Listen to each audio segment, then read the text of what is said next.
This is John Drabinsky, and you're listening to the Black Studies Podcast, a Mellon Grant-sponsored series of conversations examining the history of the field. Our conversations engage with a wide range of activists and scholars, senior figures in the field, late doctoral students, and everyone in between, cultural workers, and political organizers, in order to explore the cultural and political meaning of Black studies as an area of inquiry and its critical methods. Today's conversation is with John Murillo III, who teaches in the Department of African American Studies at the University of California, Irvine, where he also serves as department chair. In addition to a number of articles in scholarly journals, he is the author of Impossible Stories on the Space and Time of Black Destructive Creations, published in 2021 by Ohio State University Press. In this conversation, we discuss the relation of physics, literary study, and conceptions of blackness in an anti-black world, the politics of Black studies and the work of Black study, and how responsibility to community and to transformative political interruption is central to work in the field. Hello, John. How are you today? Doing pretty great. How are you?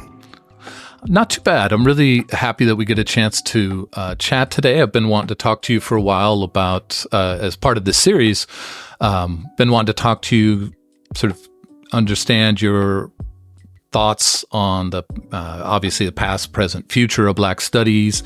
I really loved your book, and that was, I think, what got me really excited to have this conversation when I read your book about a year ago, and thinking about what, for me, is your really unique sort of way into the field of Black studies. And so I think there's a lot for us to talk about, and I'm really looking forward to this conversation. Me too. And thank you for reading the book. I appreciate it.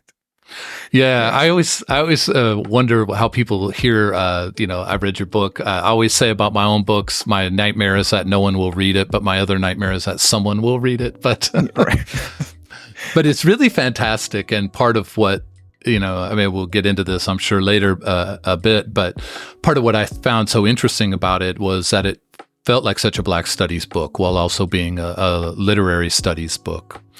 But before we get into the particularities of, thinking and talking about Black studies, talking about your, specifics about your work, both in the classroom and as a writer, I wanted to start with a question that's really an invitation to narrate your own intellectual journey.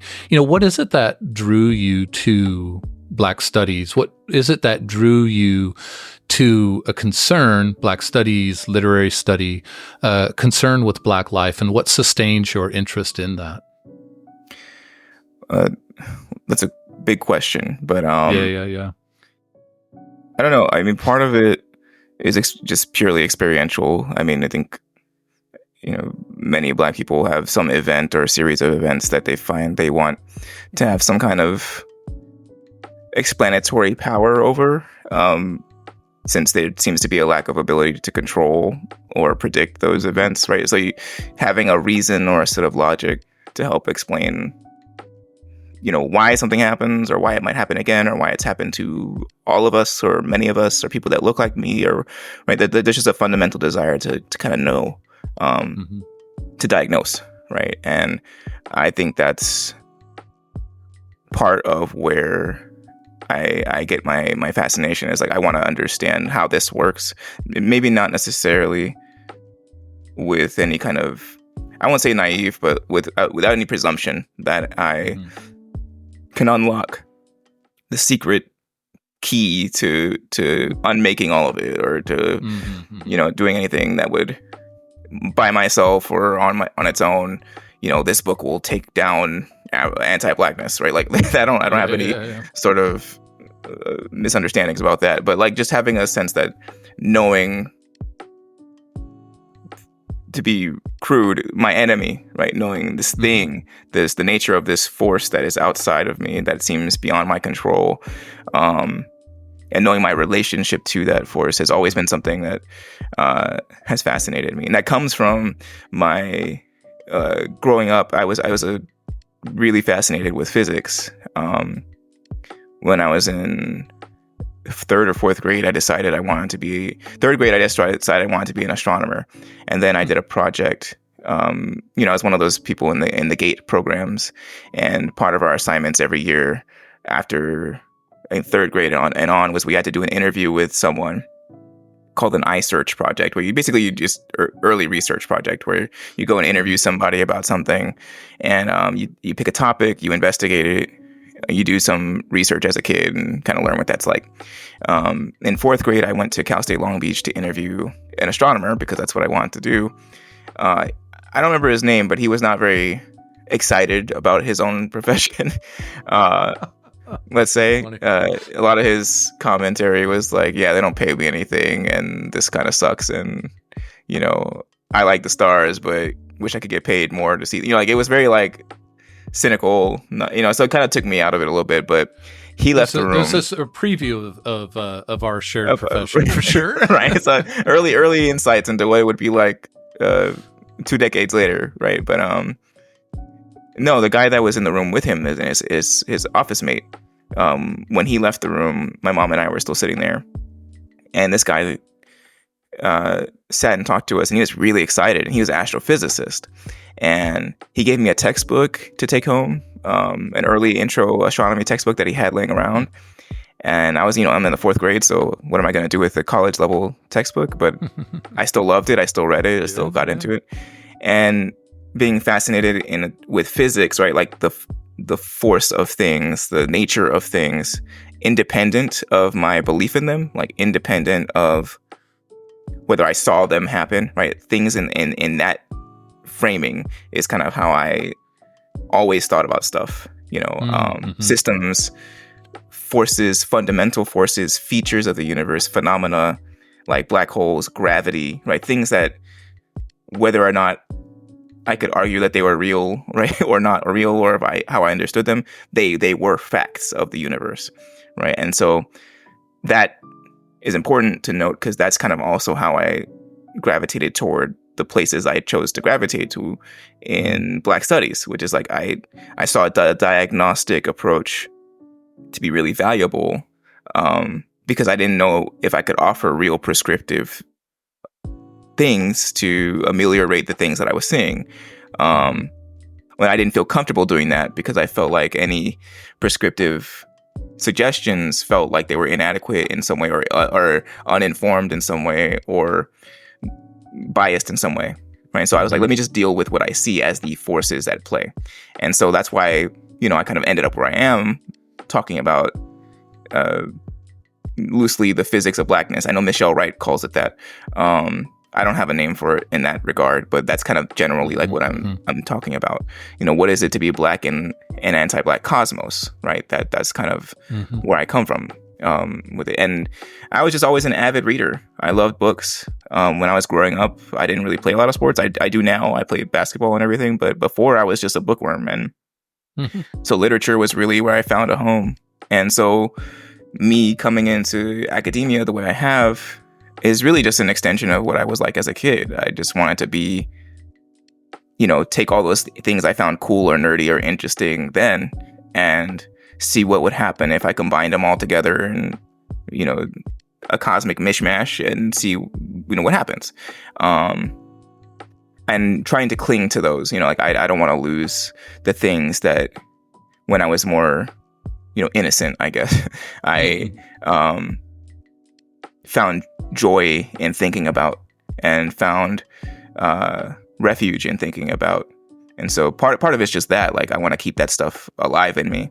And it turned into the work that I'm doing now, which is less prescriptive. I don't think I'm ever going to be comfortable feeling like I can prescribe a solution to any particular thing, but I can, I think, better than better than a lot of people. I think I can provide a diagnosis that isn't, even if it's dire, I can also transmute it into a generative set of questions and say, like, look, this is terrible, but there's a liberation in that, in accepting that the scope and kind and nature of that terror as it is, and that knowledge can be, cliche. That knowledge can be powerful. It can be a weapon, and that's kind of my disposition about it, and that's where I've come from. So, yeah. That's a. I mean, always really interested in people's answer or responses to this question. And I really love that, somebody giving you the textbook in an astronomy textbook in fourth grade ends up being this disposition of you as a person and intellectual. That's a beautiful like trajectory. You should find that professor and say, like, you may not know this, but this textbook you gave me is why I got into Black Studies. That will be, I'm sure, a reversal, not a reversal, but a twist and turn down the road he couldn't have anticipated. But that's a fantastic story. Like, not a story, but it's a great genesis of ideas. I love that. The way I got into Black literature, I stole a book. Sort of stole a book. I borrowed a book and never returned it from my AP language teacher's classroom. They did this summer class before you took AP language and AP literature, and it was a husband and wife team. She taught language, he taught literature, and then he also taught the English honors sophomore class. So you kind of like had them the entire time that you were in high school, if you were on a certain track. And so the summer class between sophomore and junior year, she recommended that I read Beloved. Just recommended it, like, so I was like, all right, whatever, I read whatever, I read everything. But I didn't really, like, at that point, I saw literature as just like a thing I liked and an object to consume. I thought about it, but I never really critically analyzed it in a way that I figured would lead to deeper, personal consideration, but also like career questions, right? Yeah. I was still I'm gonna be a physicist. Literature is just something I like. And then I read that book, like 4 times that summer. I read it and I never gave it back. I graduated, never gave it back. I went to school at Irvine, then Brown, and I've had that book ever since. Even has her like classroom, name in it. So, Amazing. And if I had never, one, gotten the recommendation, and 2, stolen the book, right? I don't know what I don't know. I don't know if I would have ever changed for real from being interested in going into astrophysics to really thinking that literature was something I could sharpen myself and write about and think about, and that was integral to me, not just like a thing I liked, but like crucial to who I was. So between childhood interest and theft is kind of where I've ultimately emerged. Well, I don't want to speak for your teacher, but I got to think that's every literature teacher's dream, that a book gets stolen and changes a life. So I told her, I confessed at my wedding. She came to my wedding, and I told her, I was like, I still have that book. And she's like, look, you did something good with it. So there you go. Yeah. it's still available. And if she wants it back, it's still there. Yeah. Yeah. Well, let me ask you about your imagination of the field of Black Studies. And I say imagination to, like, what is this image that you have of Black Studies and its imperatives, its orientation, prerogatives?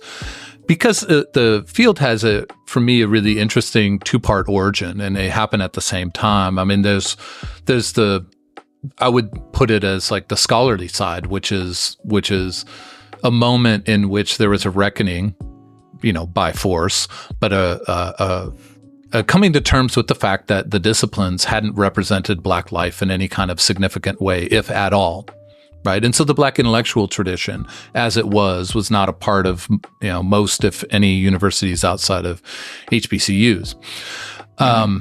And so that drive to account for and describe, articulate, and expand the Black intellectual tradition is one of the origins of Black Studies. The other origin is a community and student-driven, really revolutionary movement. There's no mistake that it happens, in the wake of the civil rights movement, the sort of peaking of the Black Power and Black Panther movements, San Francisco State, student agitation. So it has that deep political community dimension as well.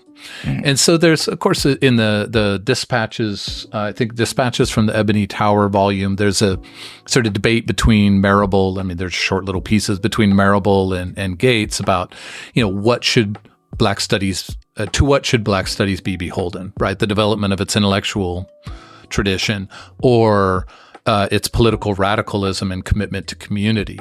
And these are really, as two foundations of Black studies, makes me ask this question as we're here in 2024, 50-something years after its founding. What is the image of Black studies that you work with in relation to this question of origin?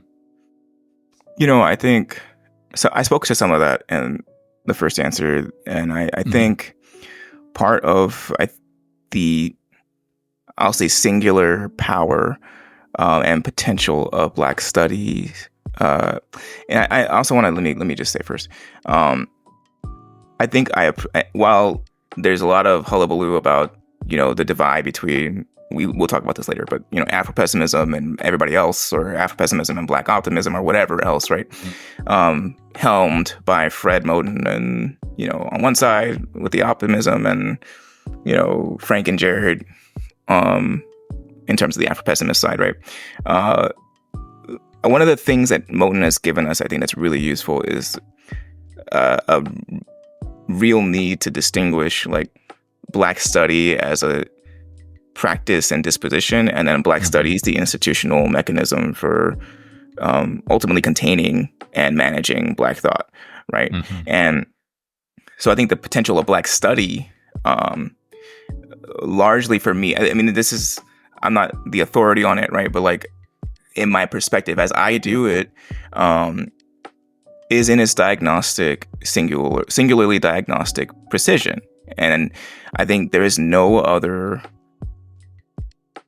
approach to global political, social, cultural analysis, psychological, ecological analysis that is better and more incisive and more accurate at saying this is what the state of things actually is, and this is how you relate to it. This is where you are positioned in relationship to it, and that position is a product of different, overlapping power structures and systems and histories and political needs and dispositions and responses. And here you are, right? I think that is so absolutely indispensable to Black studies. And I think it comes from what I was saying, which is, just a fundamental need to understand the nature of the thing we are up against as fully and as intimately as we can, right? It's very much an articulation of the know thy enemy principle, right? I think that is absolutely, if not the most fundamental thing, one of the two or three most fundamental things about Black study as a practice. And I don't think it's it can't be analogized to any other form of, what do we sometimes call area studies or whatever, right? I don't think that is analogous to anything. I think that is a singular thing that Black studies is able to do, right? And I think without that, there is no either institutional or political Black studies or Black study. Neither of those things can exist or persist without maintaining a particular kind of sharpness about assessing what's happening and how it's happening and why it's happening and where we are in relationship to it. Because without an accurate it's a Fanonian socio-diagnostics thing. Like, you want to get the diagnosis right because there's no way you can even anticipate a treatment, if there is one, without having an assessment of what's actually happening to you, right? Even if it's completely dire, even if it's as bad as it looks as a diagnosis, you need to know, because otherwise, whatever movements you make in relationship to that are not going to be, useful, let alone ameliorative, right? Like, they're not going to fix the problem or remedy it in any way. So I think that I want to say that is the primary thing. Any sort of like, I think that is because of an indebtedness, a fundamental indebtedness to Black people. And I don't, institutionally or not, in higher education or not, reading the books or not, never ever meeting you or seeing you, right? Like never hearing your name or actually getting to read your books, whatever they are on the spectrum. This is an ode to Black people in a particular kind of way, and the combination of that indebtedness to community, which I think frames and makes more urgent and makes more imperative the diagnostic element. I think that's kind of where I see Black studies always kind of working, and then like, from there, there's different modes or shapes or ideas or concepts or people or figures, that emerge and fade and become more relevant or less relevant as time goes on. I think that's how that happens. But that's my take on it. I think it's diagnostically precise and indebted communally. I think those are the two sort of pillars of Black study as I see it. I think Black studies is increasingly managed and controlled by the institution and of the university, wherever that university is, or like the capital U university as a space, has a sort of management interest over what Black studies can do. And I think this is why you get, work that isn't always paying that debt, or at least attempting to pay the debt to the community, and remaining also simultaneously diagnostically precise. You get work that might do both of those things, but never really see the light of day. And you get work that does neither of those things and is super famous. And those people are great scholars or seem to be great scholars in Black studies, right? I think that's when you get the big famous names that aren't always doing anything that really upholds or stands atop the pillars of Black study. But they can claim that they're doing Black studies. And I think that distinction is really important, especially now when you see, some stuff is digestible and acceptable and you're okay. No offense to him in particular, but like books that try to go, oh, how you can be a better anti-racist as a white person. It's like, what labor is that doing, really? Who is that really for? What is the nature of that? Like, what is the nature of that? Like, why is that the audience? Why is that the book that blew up? Why isn't it the case that something that is incisive and trying to say that, the world is the way it actually is, getting as much attention? Why does one thing, get more? Why does one book get a film, an entire film about how it was written and who wrote it, when it only rehashes or like poorly misconstrues research that's been done by Black feminists and Afro pessimists and Black radicals, right? Like that's Black studies, and I think Black study is maybe something else. Yeah. No, that's super interesting, and I think that when you talk about management, also we're entering this period in 2024 where that management is, everybody, with very few exceptions, I think, is about to be really precarious in terms of the future of having a Department of Black Studies, having a field of Black Studies that's institutionally supported. And it'll be really interesting for me to see how exactly what you're saying plays out, that the value of Black study and then the value of Black studies as like what becomes popular, what becomes viral, what becomes something you make a movie about or found a center around.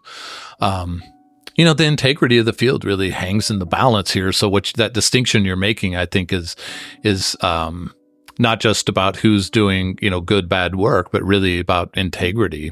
I mean, if I hear you correctly, because that's me, right? But I also hear it in what you're saying. Yeah. I think integrity is the word. And part of this, I think, we don't have to talk too much about it, but part of this, I think, is the nature and the sort of temptation of a sort of broad-reaching public intellectualism that I think, on the one hand, is beneficial because you have this sort of dispersal of the knowledge in a way that is like, more people need to read this, more people are aware of it. But then on the other hand, and I think Joy James really talks about this a lot recently, there are questions about how advantageous it is to a radical political project to be so out in the open, in the very systems that it is absolutely not supportive of, right? Or that, more accurately, is absolutely trying to unmake.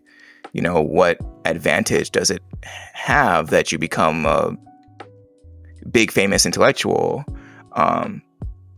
but you have radical attached to your name, and then also you're doing work that is supposedly going to upend the systems that are sitting here paying you $30,000 and $40,000 for a lecture. Like I don't know that all those things mix, right? And the question she raised, I forgot how she put it, but she's like, would it perhaps be better for the political project for nobody to know your name? And I thought that was quite interesting, because it's like, really, if we're really about this, like, do you want everybody knowing the secret sauce? Like, do you want everybody knowing what the real political plan is? Do you want everybody knowing in your book that outlines in 20 steps how to become less racist or something? Like, is that, do you want that to be digestible in a way that is out there? Or is there some advantage to not being seen, right, to moving in the shadows, right, to being unknown, to stealing away like the slaves used to, right, like to doing something in secret, right? Yeah, I think in some ways this is the it's a particularly pointed version of what Foucault's like later work explored. It's like the confessional model is about control. Right. And this idea of like your entire psyche being available through psychotherapy or something like that. I think this, I hear a lot of that in what you're talking about with, your own sort of take on this, as well as Joy's, that, how to be an anti-racist can just as easily become a book about how to be a better racist. Because now we know exactly what the traps of becoming anti-racist are, and so how do we maneuver outside this? Yeah, like how do you, if you really say all these things about this being as dire, as urgent, as antagonistic, like as if it's warfare, there's probably a good reason to not show your whole hand in warfare. I feel like we see how these conquerors and imperialists and terrorizers act. There's probably a good reason to not, to not do certain things that would, in a way that would be more advantageous to the communities and to whom we are indebted. And I think if we were really truly interested in paying that debt, or at least holding ourselves accountable to it, if we can't pay it, right? Some of these questions would probably be more obvious, or at least the answers would be more obvious to some of these questions. And I think some of that's why I said temptation earlier. I think it's very tempting to get the money, to get the bag, to get all the citations, to have the conferences in your name, to be, circulated everywhere, to be on every stage. Like there's a lot of you want your books to be read. You want your stuff to be known. You want to feel like what you did mattered. To whom, right? Yeah. And to what end? Is it in which what will really free us? And I take what Joy James said really, really seriously about that, because I think it's easy to get caught up. You want to be known. You want everybody to cite your book. You want to get the big publishing deal. You want those things because that's what your career says, and that's what the market says, and that's what your heart wants, because you feel like you said something valuable. But also, right, what is really at stake here? And for whom? Like if I get my bag, if I go out there and chase it, if I want to be known as this or that or this or whomever as the authority on this thing, like, okay, cool, but am I paying my debt? Am I paying my dues to my community by doing that? And if I'm not, maybe I need a gut check. Maybe we need a gut check about what we're doing in our field, And who we're really doing it for. That said, it's not so simple though. There are institutional demands. You can't just like do stuff secretly and never publish anything and expect to have a department that continues to exist, right? So like there's stuff that matters, but it's about disposition.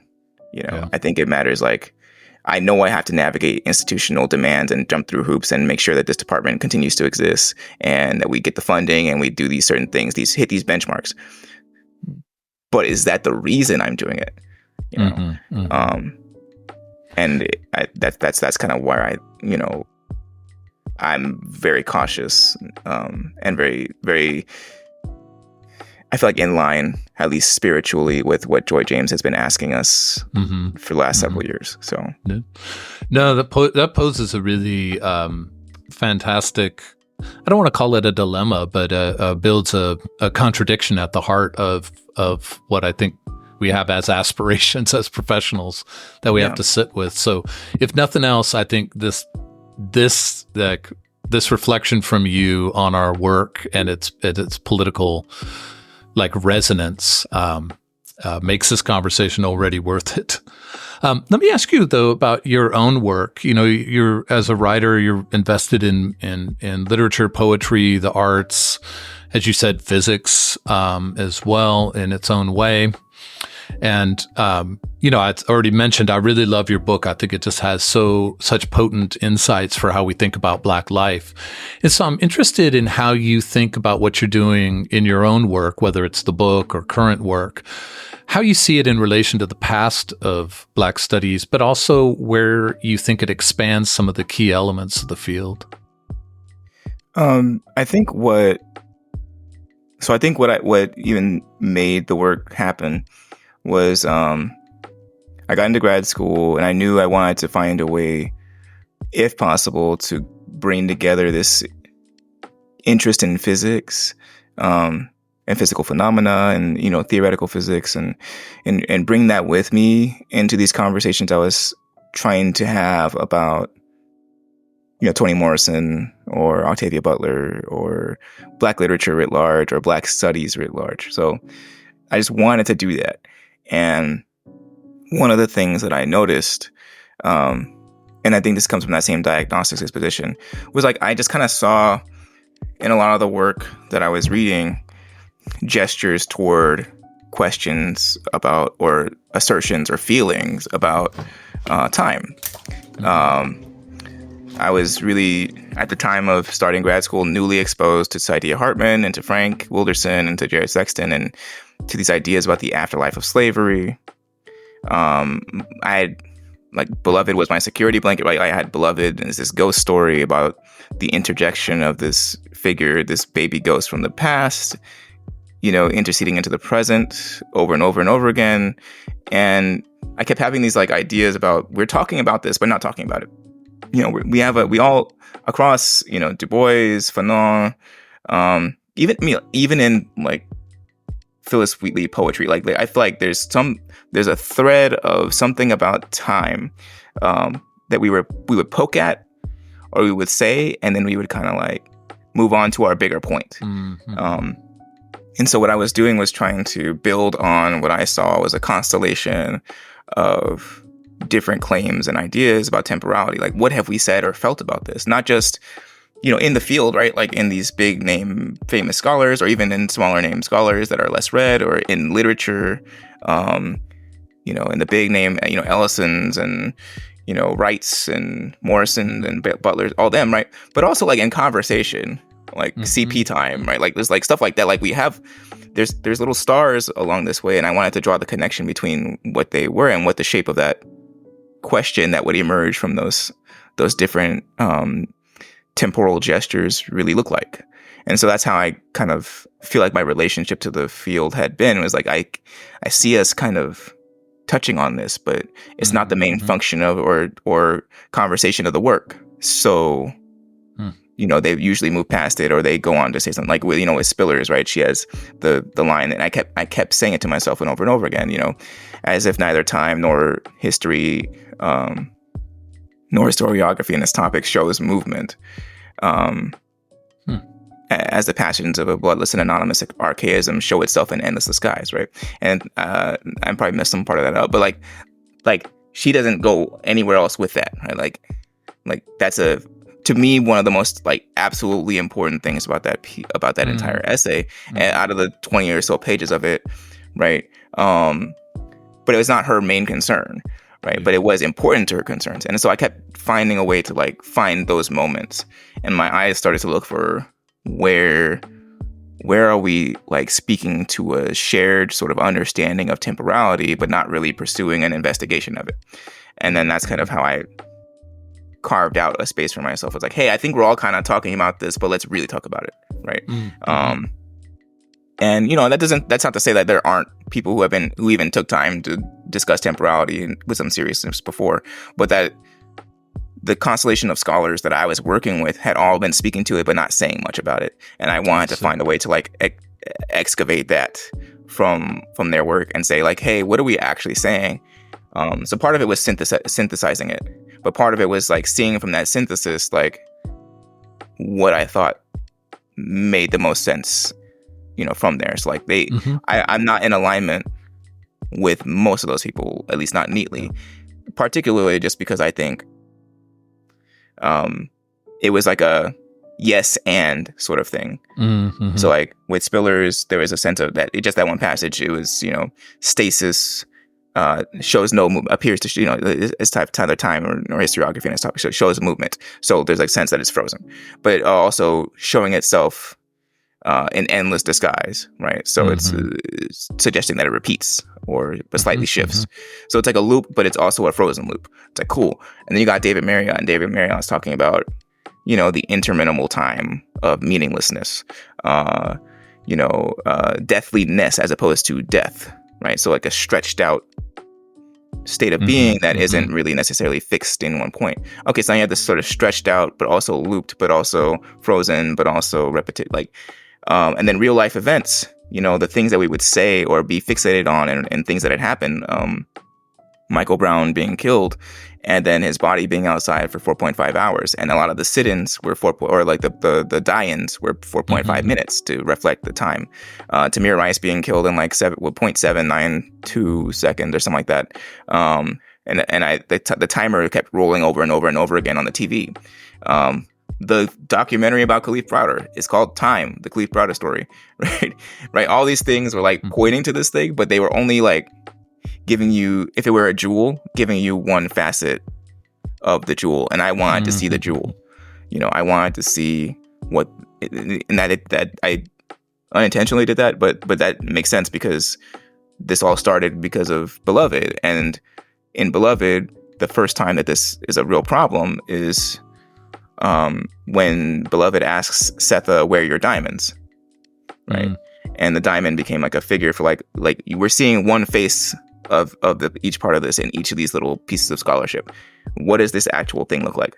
And what happens if we take this thing seriously? So that's kind of how I like found myself relating to the work. And then navigating like how to, on the one hand, like I wasn't disagreeing in like a you're wrong kind of way. I was like, you're all right, and there's something else that we need to talk about. You're all like showing us one glimpse, and I want to see what the full picture looks like. Yeah.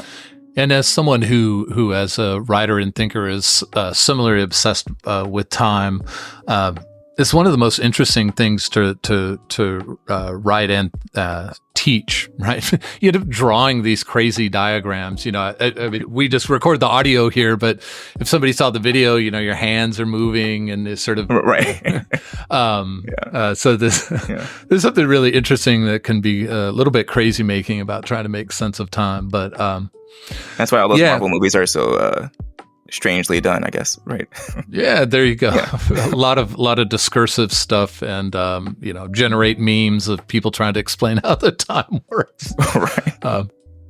So let me sort of mention teaching and talking. I'm interested to also hear you reflect a little bit on disciplines and Black studies. Your PhD is in English, but you teach in a Black studies department, and so I'm curious to hear you talk a little bit about how you for your scholarship and for your teaching, how that movement between a disciplinary training, but also disciplinary interests. I mean, literary texts are different than social scientific data and so forth.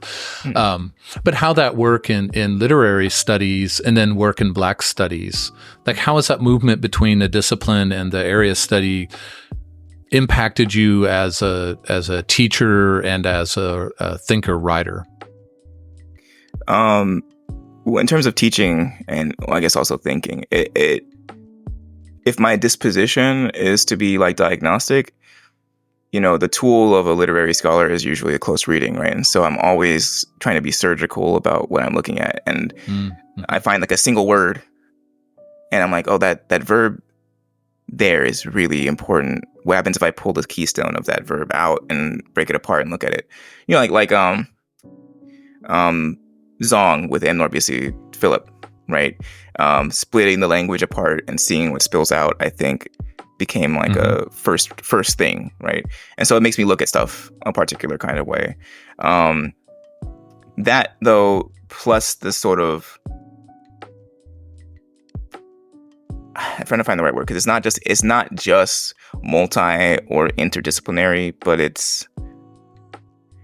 I sometimes like to use what Christina Sharp says in The Wake, where she says Black studies needs to be undisciplined. And I kind of feel that way about like what this being in this particular Black studies department, because I know this isn't the case everywhere. I know sometimes, and a lot of times, African American studies departments are in the schools of social sciences, so there's a different kind of philosophical and methodological basis for stuff that happens in those departments. But being in like in a humanities oriented, AFAM department, with my disposition as a literary scholar, like how I read and look at things, right? My mode of analysis tends to fall into close reading, even if it's of a scene or a moment, right? Like that's just kind of how I do stuff. That has turned into, I think, a nice combination of being like open to close reading anything, literature, music, whatever, but also having the freedom to do that in a way that isn't disciplined by like my attachment to English as a field, right? Like, and I think that is also part of why I did not have a good time in grad school, because I was sort of refusing the absoluteness of the traditions of the discipline. I was, in my mind, to do Black studies or Black study is inherently a multidisciplinary or undisciplinary like demand. Like you have to be able to navigate history. You have to have some understanding of how to move through data. Like you have to have an ecological analysis. You have to understand. You have to understand art and literature. You have to be up with cultural developments and not just past ones, but you have to be kind of invested in an ongoing way because it's ever shifting. Like you're always on your toes and you're always like your hands in every pot all the time. And I don't think I think that changes only slightly when your disciplinary background is in a different thing as maybe a historian or I think you see this with like Saidiya Hartman, right? So in Venus in Two Acts and everything since Venus in Two Acts, she sees herself as being bound in certain ways to certain rules about history. I know she's breaking a lot of those rules, but she's also moving in relationship to an assessment of the importance of those rules, right? So even to defy them deliberately is to recognize them.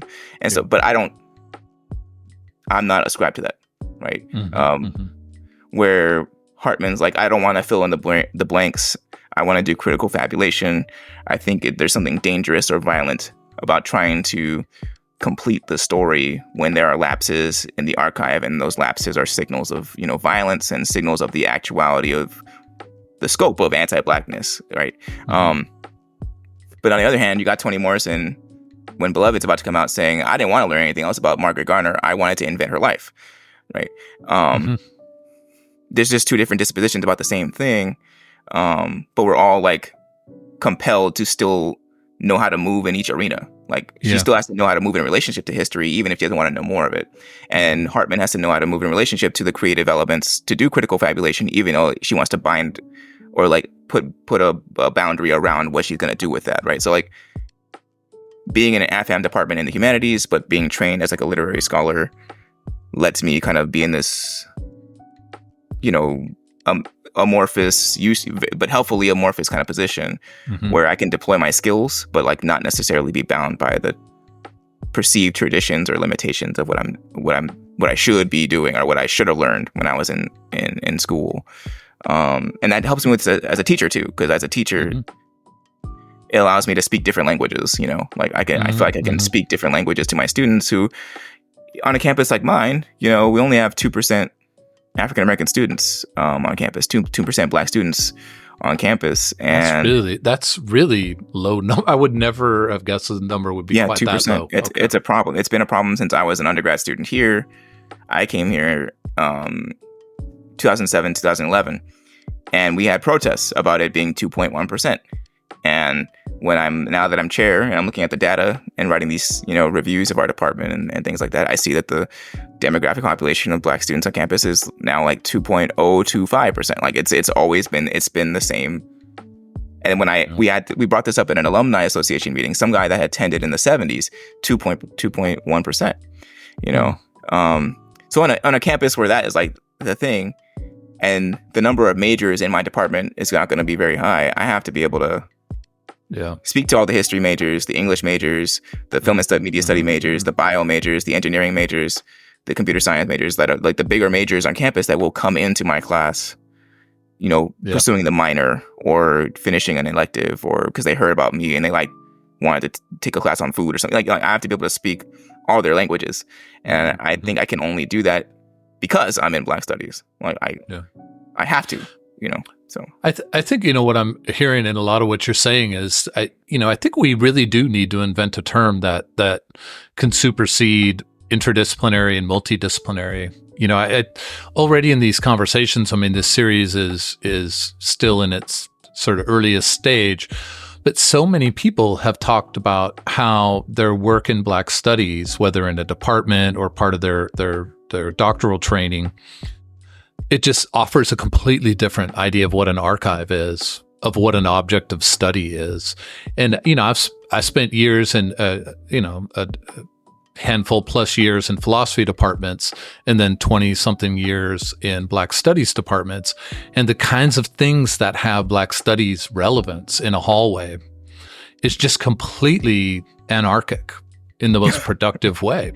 Right. It's really to me is super fascinating to see that happen. It's habitual for me now, but to see how that, we don't really have a name for that. So, I don't know if it's multi-object, multimodal, but we need something that goes beyond, because you hesitated like most people do around the term multidisciplinary, because that does sound like a kind of the junk drawer of your kitchen or something. It's something very different, because there's, I like you're saying, what you were saying about close reading as a literary scholar means, surgical precision with diagnosis, right? But that diagnosis may be attached to a song. It may be attached to a fusion cuisine, may be attached to a theoretical text, et cetera, et cetera. Right. And coming up with a name for that is I think really difficult. A difficult question, but it's one that we really need an answer to. Well, some of us, I joke with my friends anyway, like we just do Black work. I don't know what to call it. Like it's just Black work. Like it's not. I say that because you look at like Hartman with Wayward Lives after doing like Scenes of Subjection, to Lose Your Mother, to this. What do you call that book? Like where is it on the bookshelf in Barnes and Noble? Like what really is the shelf that actually houses this? Like it's not really quite history. It's historical, right? It's also like not just literary, because it's not making stuff up, or at least not making stuff up in a way that's like fictitious. It's informed literary writing, creative nonfiction. It's like all these things at once. You see this with Christina Sharp. She's my a mentor of mine. And you see this, her trajectory. You see it go from Monstrous Intimacies, which is like more traditionally academic, to In the Wake, which starts to incorporate some creative elements with, italicized poetic lines and poetry and refrains and elements like that. And now you have, Ordinary Notes, which is unclassifiable as far as I'm concerned. Right. And so it's like, if the tendency of all the people doing this work that are doing it at the level that I would hope to do it, the biggest names in the field that are having like some of that most significant impacts on like what we even call Black study. And I brought up Moten earlier. Moten is a poet. That's what he describes himself, is a poet and a philosopher. Right? And the way he even talks is not the same as like a lecture or even a poetry reading or anything in between. It's some other thing. Frank is doing some other thing with that memoir Afro-pessimism. It's like not quite a memoir, it's something else. It's like a memoir, political treatise, like manifesto, not quite a manifesto, diagnosis. Like it's doing a lot of work. And so I see all these big name scholars, and myself included, with impossible stories, right? Like I needed narrative. I needed to tell these stories with the academic writing, because the constraints of tradition and discipline could not contain what I wanted to do, and they cannot contain what Sharp and Hartman and Moten and Wilderson want to do. And so we're finding all these other methods that collide and smash together all kinds of different trainings and interests and feelings into a thing that isn't really describable by genre or discipline in the same way that it maybe used to be. So what I end up, that's why I instead of trying to like map out like, okay, here's a good academic term, I just call it Black work, like, because I feel like it's important to also situate that in relationship to like protest movements and organizing, and like this is all Black work. We're all doing something that is Black work for the sake of Black people, wherever and whenever we might be. And so I think for me, taking off the tag is also useful in removing that distinction, Yeah. I love that. I mean, maybe we should rename departments Department of Black Stuff. I like that. That's a phrase. I mean, just the Black department, or whatever. I don't know. Like the Black department. Black department. Okay, that's a good. I really like that one. So let me ask you. This is a speculative question. In some ways, you've already responded to a good bit of it. But what do you think, in looking at the past of the field, that the field of Black studies has done particularly well, and what do you think it hasn't done particularly well? Okay, so I think, like I said earlier, the diagnostic precision and community indebtedness, I think for the most, but not every single thing ever published in the field does this perfectly, but I think we've done a really stellar job of maintaining those two pillars and keeping those pillars, upright as we do the work that we're trying to collectively and individually do. So I think those are the two main things I would say, but we haven't done well, I think. Not as a whole necessarily, because I think a lot of this is like public facing. The bigger names get the most attention. Sure. But I think the other thing is what I also was talking about, which is like balancing, or not maybe say balancing, but like negotiating while also refusing the kind of institutionalization of what we're doing and all the negative registers of institutionalization, not in the positives of getting funding and getting attention and getting legitimacy like that, but like legitimacy for whom and in what context, money for whom and from where, from what context, right? For what ends, to what ends, and, managed how, policed how. I think we haven't necessarily been the best, or at least as a whole been the best. I think you get pockets of people that are not doing this, but or departments that are like doing whatever they can to actively refuse this stuff, or negotiate it in a politically useful way. But I think a lot of times you get a problem, which is a problem of anything, but it manifests in a particular way in our field, in our career, our line of work, which is buying in to the various systems that we claim that the work is against, in a fundamental kind of way. And I think stealing away resources, right, and using them for something, right, that is different than like actually developing a faith or a belief in the institution itself. I think those two things don't have to happen. But I think because of how the field is and the kind of demands we have, not just as publish, publish or perish, right?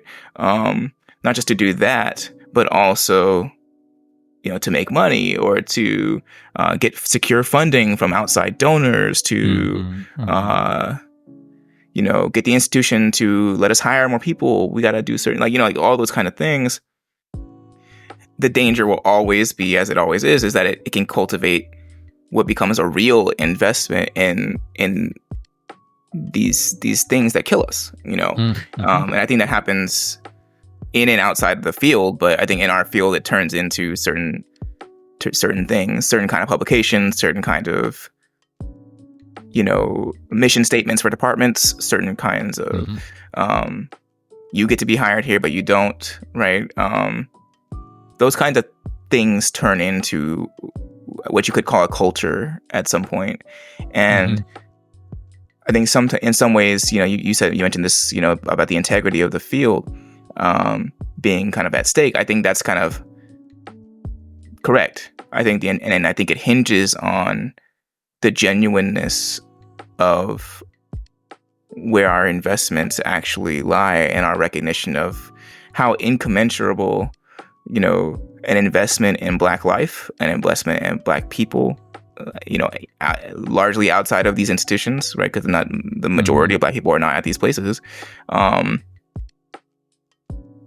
how that's not commensurate with, an actual investment in those institutions. How to dissent with funding is a real puzzle. That's it right there. How to dissent with fund, how to keep your job while being a radical, like how to, on the one hand, secretly participate in the world, and on the other hand, do covert stuff with your work that actually animates radical change. That's the problem that I think we've all had wherever we are. But I think it sometimes feels more magnified in what we do because of the sort of like height of political and theoretical abstraction and like importance that we give to what we do as experts. Like we're experts. So, that kind of has a different level, like different cachet to it in certain ways. So yeah, I think that's a negative. I think that's something that we haven't always even agreed on, right? Because I'm saying this, but not everybody even agrees with that position. Some people are like, oh no, like these are places that we should buy into. These are the things we should believe in. These are the things that we should try to help build up. And I don't know. I don't think I agree with that. Outside of them being tools for the larger project of liberation, whatever that looks like. I couldn't tell you what it looks like because I don't pretend to be a psychic, right? But I mean, and maybe some charlatan can do that in my stead, but I'm not. I just think that having a sort of what do we say? Having a come to Jesus moment, about like what's really important, what is really crucial, what is indispensable, and what do we have to do away with needs to happen, because I think that negative element of our trajectory as a discipline or as an area study or whatever you want to call us, that is something that is putrid, and it could grow and be worse and could overtake any potential political and ethical power that might come from the rest of what we're doing, Thinking about disciplines, undisciplined area studies, however we think about it, one of my questions, and this is really speculative. This is one of these like let's go ahead and speculate outside of our lifetimes. One of the imperatives behind the founding of Black Studies is, disciplines don't have any representation or very, very little representation of Black life. So if Black Studies is successful in this long horizon, we're 50-something years into it, that's actually not that long in terms of developing institutions and ideas and traditions. But is the success of Black studies to be something that is by itself indispensable and it becomes something like, or actually what we would call a discipline? Or is the success of Black studies to actually not need to be Black studies, to have so transformed the disciplines that they represent Black life? And sort of the goal of Black studies is maybe to no longer exist. Because I just think, I do think one of the real effects of Black studies in an academic space is to press this need for diversification of faculty and curricula, right? And the kinds of interests and questions that we ask in English or history or philosophy departments. So, is that the destiny of Black studies, to erase itself, to have out of a transformation of disciplines? Or is the destiny of Black studies to maybe what it's become or becoming, which is this space of a study of Black life that can't ever really be accounted for in multiple disciplinary formations? I think that's a good question. Part of how I want to answer is, there's a article by Jared Sexton that came out in like 2013 or 14. I don't remember. That's called anti-blackness. And it begins with a epigraph that I think is pretty useful. But I think the first couple lines, I think, kind of answer the question in some way. Let's see. Where is it? I am guided in the following task by a two-sided idea derived from Gordon's arguments. I guess I just read that too. So the quote that he's talking about, it says, it's from Lewis Gordon, and it's from Lewis Gordon's Theory in Black. And in that essay, he says, theory in Black is a phobogenic designation. It occasions anxiety of thought. It is theory in jeopardy.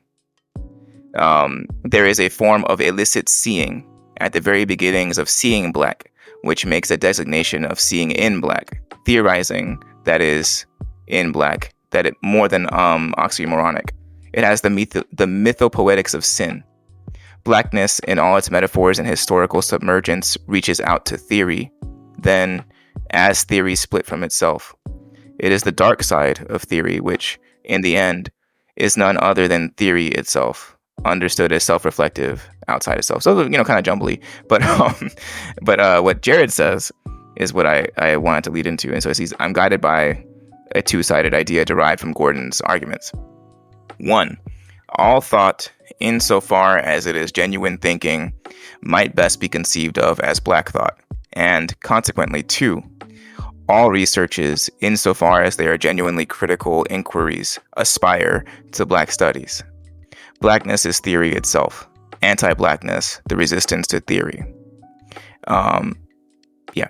And so I think sort of an inversion of one of the halves of the question that you asked is that I think all studies would actually, it would be more aligned with what I think the project of Black studies is, for all of it to be Black studies.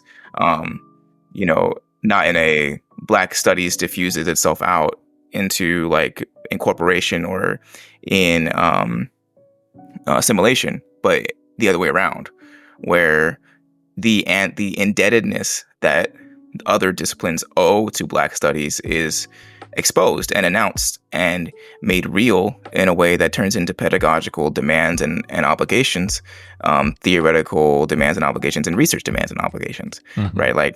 Like you shouldn't be able to talk about X, Y, or Z without in some way accounting for the debt that whatever you're talking about is owed to Blackness, whether that debt is peripheral in your mind or not. And I think that's what Jared's kind of partially attesting to, which is that, like, if it's actually a genuine critical inquiry, it cannot forget Blackness as some sort of peripheral concern or, secondary thing or something that you just don't have to talk about, right? You can't have, I actually had this, this is another grad school trauma that's about to emerge. I had a conversation in a liberalism class about a book we were reading about the Civil War, and about the Civil War specifically about white women during the Civil War and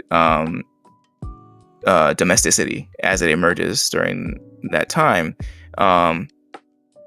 And my one, I wasn't trying to be dismissive of it, but I was also kind of somewhat trying to be dismissive. I was like, this book has nothing to do, or nothing to even remotely say about blackness during the Civil War. Mm-hmm.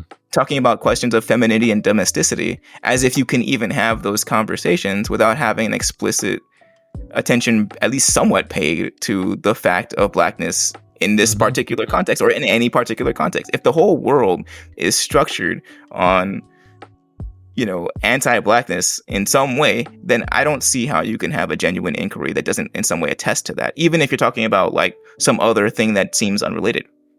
And so I think what Jared is saying about, if it's going to do this work and it's going to be real, it's got to have some kind of accounting for that.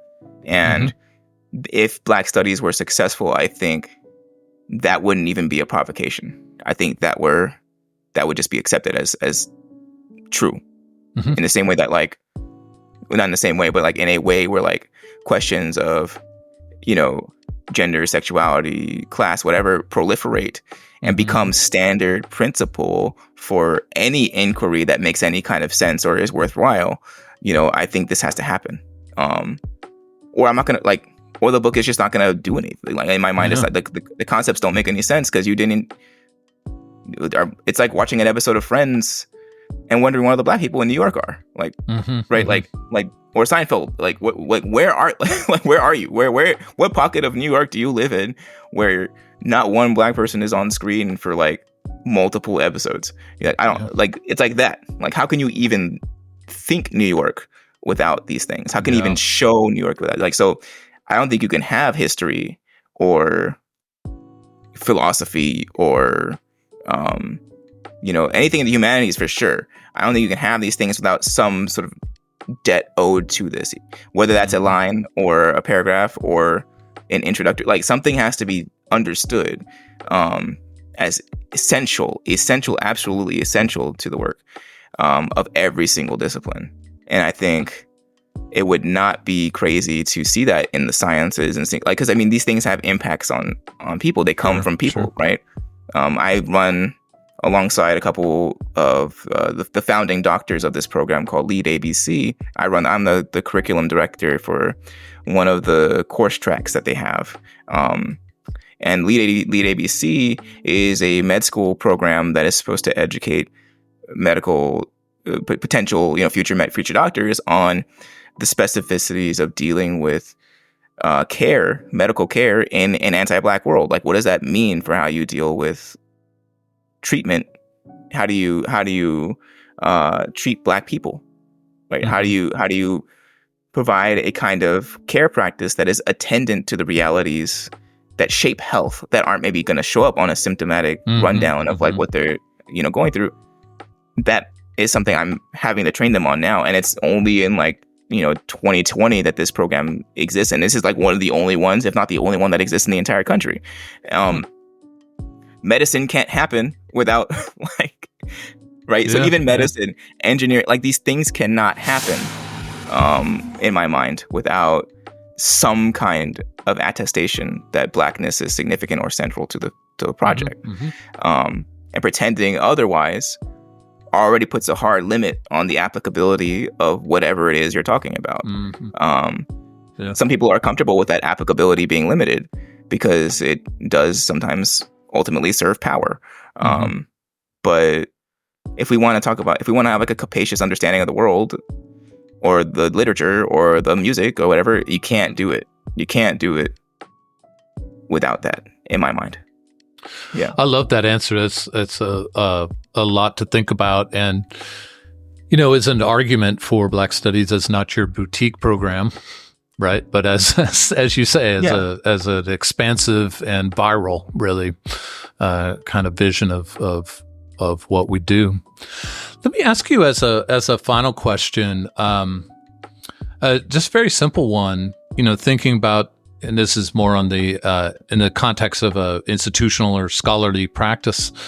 What is the question you think, or that you want us all to be asking? I think it's the question that we've always been asking, because I think the answer shifts or gets clearer because the questions get deeper. But, who are we in the world? Like who, where, what, and when are we, and why are we in the world?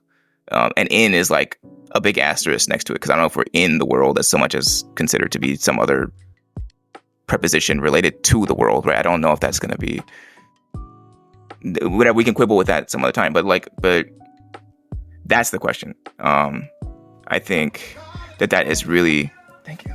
That is really important to navigate with all the different permutations of that question. That's where my question comes from. I'm asking about space and time because I'm trying to provide a better diagnostic understanding of what it actually means to be Black in the world. Like, not just say, oh, we have these elements of being Black, but like really like surgically go into what it means to be Black in time, right? If in is even the right preposition for that. What it means to be Black in space, if in is even the right preposition for that. And then from there, start building out what might be generative practices that can emerge from that diagnosis. And I think as long as Black Studies continues to rigorously ask that question and ask all permutations of that question, and pursue those questions with sort of like infinite rigor, like always cutting it more, pulling it apart more to find out what's really shaping our relationship to the world we live in, the field itself, whether it's institutional or just as a practice of living, this Black study, that's kind of what that is understood to be, like a practice of being, not so much as a thing you do all the time. But I think as long as we do that, that is the thing that needs to stay. All the other things built atop that need to be indebted to that fundamental project, which is to say, this is the state of things. This is the state of being that Blackness, signifies or positions us to have. Then we can say what we might be able to do about that, or not even about it. Maybe we can do with it, right? Because I think we're all differently doing that. Whether there are fault lines between, whoever ascribes to Afro-pessimism like I do, or Black optimism, or their version of either one of those things, or everything under the possible umbrellas anywhere along the line, whatever, people want to have vicious disagreements about that kind of stuff, whatever, as we need to just continue to navigate our responses to that fundamental question. I think that's what we're all doing. We're trying to figure out the state of our existence, and then from there trying to provide a sense of like what we can do or should do or must do about that state of existence, right? And for us, that question is about, the secondary question that emerges almost like necessarily from that is like, okay, so how do we end the world? And I don't mean like in a apocalyptic way. I mean in this entire thing is irredeemable kind of way. We need, if we want the world to be one that isn't anti-Black, or less precisely where Black lives matter, right? If that's the kind of world we want, it's not this one. And so how can we turn our analysis or response to or investigation of this question of what, who, when, why, how are we, into, if not directly into a practice, into the foundation on which every practice of revolutionary action is actually going to emerge from. And the same reason, like I said, the strength of, for me, the primary and most important strength of Black Studies is its diagnostic precision, and it's singular in that regard. If we can really, really, really lean into that and weaponize that relentlessly, maybe then we can we provide a treatment, right, for the set of conditions that we find ourselves facing, wherever they happen to be. Where, they might manifest differently in Memphis than in LA, than in, Minnesota somewhere, or, on the East Coast, in New England, or internationally. And like these things might look different, right? But they are symptoms of what I think is a fundamental thing, which is we can, and I think that fundamental thing can only be tersed out is so long as Black Studies actually continues to ask that fundamental question. And then we can be comfortable, being prescriptive being like, okay, so we have a shared understanding of what this diagnosis is. Cool. Let's move from there. That's hard to do. I mean, that's not like we can do that in a vacuum when we have time to do it, and there's not any urgency or like countervailing factors or all these other things we've already discussed in this conversation. But it is to say, like, I think you can't dispose of that part of the practice, which is to ask that question over and over and over and over again, and never let go of it, while developing whatever prescriptive measures or political measures or ethical activities you want to do to push back against the systems that make that answer to that question in the first place. So I love that. I mean, it's one of these moments where we really see the relationship between study and patience, but also urgency. I really like that. It's a really vexed place to be, especially, you know, the world keeps turning, things keep happening, you know. Yeah. So it's not like you can do this without feeling in that and that being also part of the work. So I don't say that in some kind of abstract, like, oh yeah, this is just cool if we just answer all these questions. Like, no, it's a real question that has dire consequences, and we might feel like we don't have time to think about it, but I think it's probably the main thing we need to be thinking about, if our goal is to, you know, have a future. So yeah. I love that. So it's actually also a fantastic place to conclude. So this is super interesting. I loved talking with you about this stuff and learned a lot. People listening in will learn a lot. And so I really appreciate your time. And as much as that, I really appreciate your thoughtfulness. So thank you so much for talking with us today. Yeah. And thank you for having me. I appreciate the opportunity, and I like the ability just to talk shop. I think that's really important. You know, not just to like advertise somebody's work, but like to like, let's figure out what we're trying to do. And see if we can, you know, make some headway in that regard. So thank you. That would be the highest aspiration for sure. So I appreciate that. All right. Well, take care and have a good rest of your day. All right. You too. All right. Bye-bye.